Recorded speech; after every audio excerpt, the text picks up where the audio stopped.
संयुक्त परिवार के एक पति पत्नी में काफी बड़ा झगड़ा हुआ।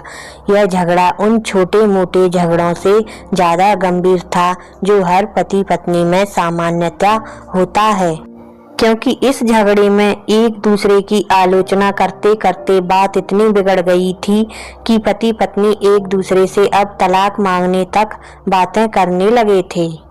जब दोनों पति पत्नी दादाजी के कमरे में प्रवेश किए तो दादाजी ने उन दोनों को बैठने के लिए कहा और फिर पूछा कि बताओ तुम्हारी समस्या क्या है।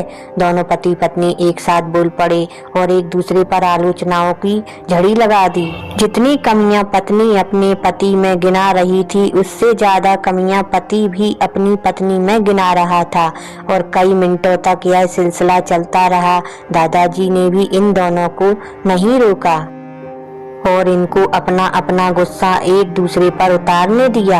आखिर में जब दोनों एक दूसरे की बुराइयां करके थक गए और शांत हो गए, तब दादाजी ने उन दोनों से कहा, दोनों एक दूसरे की कुछ अच्छाइयां बताओ। जब अच्छाई बताने का समय आया तब दोनों ही पति और पत्नी एकदम से चुप हो गए। शायद गुस्से में उन्हें कुछ याद नहीं आ रहा था या फिर गुस्से की वजह से ही वह एक दूसरे की अच्छाइयां बताना नहीं चाहते थे। दादाजी ने यह बात भी महसूस कर ली। थोड़ी देर तक जब कोई भी नहीं बोला तब दादाजी ने कहा, अच्छा ठीक है, यह लो पेपर और पेन और एक दूसरे की अच्छाइयाँ उसमें लिखो। पति पत्नी दोनों ने ही पेपर और पेन लिया और एक दूसरे से काफी दूर जाकर बैठ गए। थोड़ी देर तक न पति ने कुछ लिखा न पत्नी ने। फिर पति ने पेपर में कुछ लिखना शुरू किया। उसे देखकर पत्नी ने भी अपने पेपर में लिखना शुरू कर दिया। ऐसा लग रहा था जैसे दोनों एक दूसरे से कंपटीशन कर रहे हों। काफी समय तक दोनों ने पेपर में लिखा और जब पेपर लिखावट से भर गया तब दोनों ही अपना अपना पेपर लेकर दादाजी के पास उन्हें देने के लिए गए।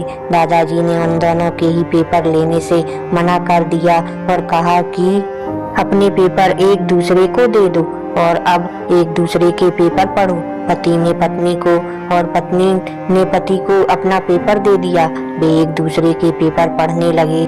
थोड़ी देर के बाद पति और पत्नी दोनों के ही आंखों में आंसू थे। पेपर में अपने बारे में लिखी अच्छाइयां पढ़कर पत्नी तो फूट फूट कर रोने लगी। पत्नी को रोता देख पति उसे चुप कराने के लिए दौड़ा पड़ा और माफी मांगते हुए उसे मनाने लगा। पत्नी ने भी पति की माफी मांगी और माहौल ऐसा हो गया जैसे कभी कोई झगड़ा हुआ ही नहीं था। दोस्तों, कमियां और खूबियां जगत के हर इंसान में होती हैं।